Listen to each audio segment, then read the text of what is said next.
Welcome to స్వతంత్ర focus. నేను లక్ష్మి.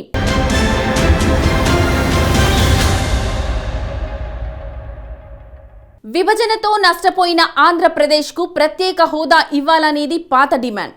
లోక్సభ సాక్షిగా అప్పట్లో కేంద్రంలోని యూపీఏ సర్కార్ ఈ మేరకు హామీ ఇచ్చింది. అంతేకాదు అప్పట్లో ప్రతిపక్షంగా ఉన్న భారతీయ జనతా పార్టీ కూడా ప్రత్యేక హోదా డిమాండ్ను బలపరిచింది.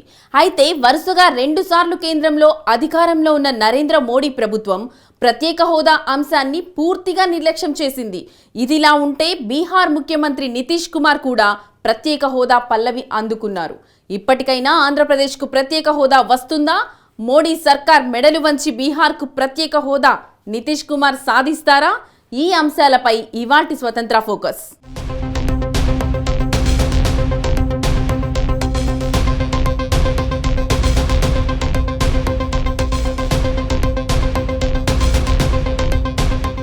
ఉమ్మడి ఆంధ్రప్రదేశ్ విభజన జరిగి 10 ఏళ్లైంది.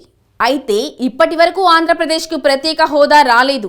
ప్రత్యేక హోదా ఇస్తామని అప్పట్లో యూపీఏ సర్కార్ ఇచ్చిన హామీని గట్టు మీద పెట్టింది. 10 ఏళ్ల పాటు కేంద్రంలో కొనసాగిన నరేంద్ర మోడీ సర్కార్ ఇప్పటికైనా సంకీర్ణ ప్రభుత్వంపై ఒత్తిడి తీసుకువచ్చి ప్రత్యేక హోదా సాధన కోసం ఆంధ్రప్రదేశ్ ఎంపీలు చొరవ చూపాలని రాష్ట్ర ప్రజలు కోరుతున్నారు.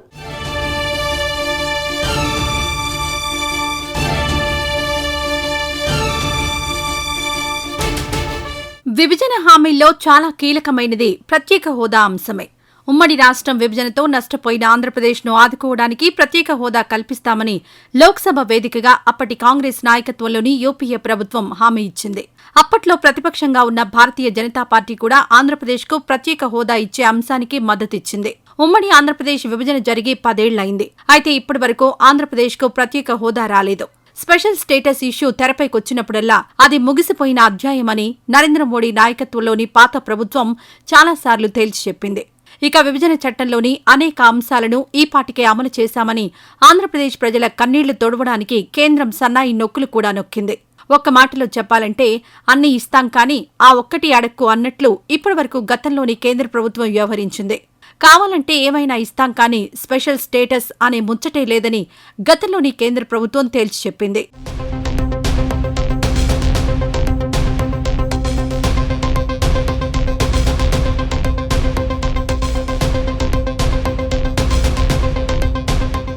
విభజన తర్వాత ఏర్పడ్డ ఆంధ్రప్రదేశ్లో చాలా కాలం పాటు ప్రత్యేక హోదా అంశం చుట్టూనే రాజకీయాలు నడిచాయి.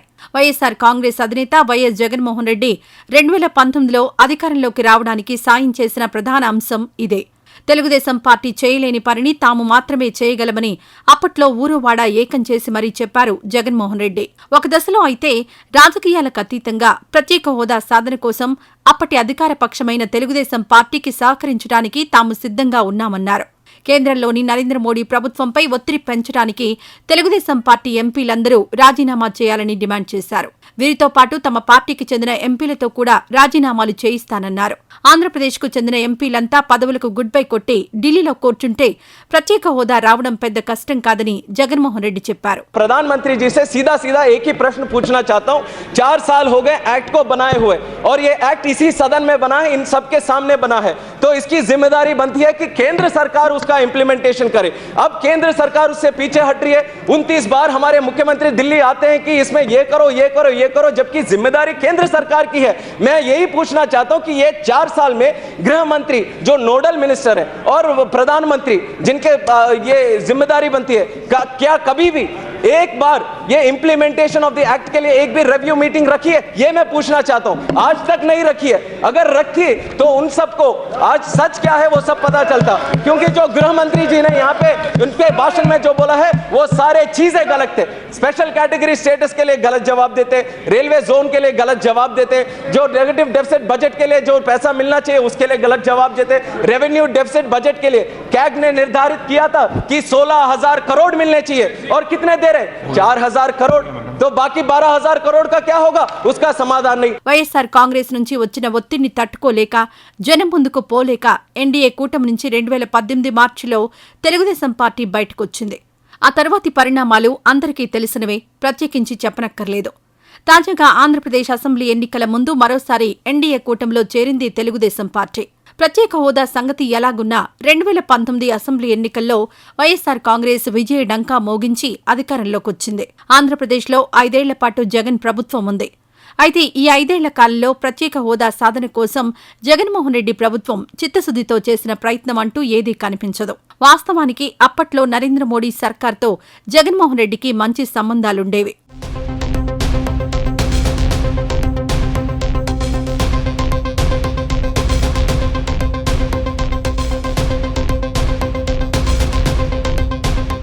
వాస్తవానికి ఎన్డీఏ కూటమిలో వైఎస్సార్ కాంగ్రెస్ లేదు. అయితే ఎన్డీఏ కూటమిలో లేకపోయినప్పటికీ మోడీ సర్కార్ తీసుకునే ప్రతి సంచలన నిర్ణయాన్ని అందరికంటే ముందుగా బలపర్చే పార్టీలో ముందు వరుసలో వైఎస్సార్ కాంగ్రెస్ ఉండేది.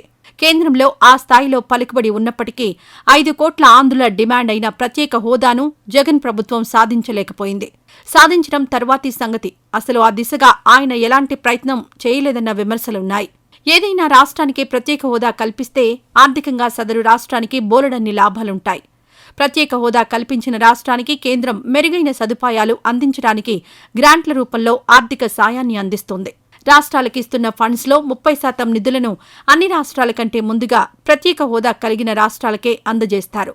మిగిలిన 70% నిధులను ఆ తర్వాత ఇతర రాష్ట్రాలకు అందిస్తారు. గ్రాంట్ల రూపంలో కూడా మేలు జరుగుతుంది.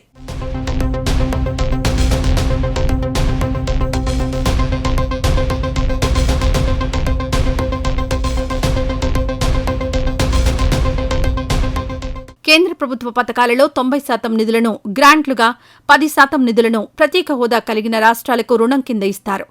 అలాగే పన్నుల్లో మినహాయింపు కూడా ఇస్తారు. రాష్ట్రం పారిశ్రామికంగా అభివృద్ధి చెందుతుంది. పరిశ్రమలు పెట్టడానికి ఎవరైనా ముందుకొస్తే వారికి అన్ని విధాలా రాయితీలు కల్పిస్తారు. అలాగే ప్రోత్సాహకాలు అందిస్తారు. రుణాల చెల్లింపు సమయంలో కూడా కేంద్రం ఉదారంగా వ్యవహరిస్తుంది. రుణాల చెల్లింపులను వాయిదా వేస్తారు. అవసరమైతే కొత్తగా మరికొన్ని రుణాలను కూడా అందజేస్తుంది కేంద్ర ప్రభుత్వం. ప్రత్యేక హోదా రాకపోతే ఈ ఆర్థిక ప్రయోజనాలన్నింటినీ ఆంధ్రప్రదేశ్ కోల్పోయినట్లే. దీనికి బదులుగా ఎన్ని ప్యాకేజీలిచ్చినా ఆ లాభం ప్రత్యేక హోదా గుర్తింపు వల్ల కలిగే ప్రయోజనాలతో సమానం కాదు.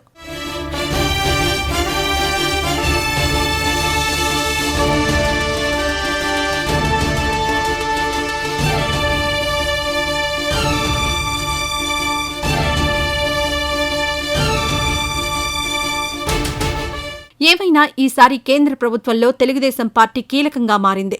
నరేంద్ర మోడీ సర్కార్కు ఆంధ్రప్రదేశ్ ఎంపీల అవసరం ఎంతైనా ఉంది. ఈ నేపథ్యంలో ప్రత్యేక హోదా సాధన కోసం ఆంధ్రప్రదేశ్ ఎంపీలు చొరవ చూపాలని రాష్ట్ర ప్రజలు కోరుతున్నారు.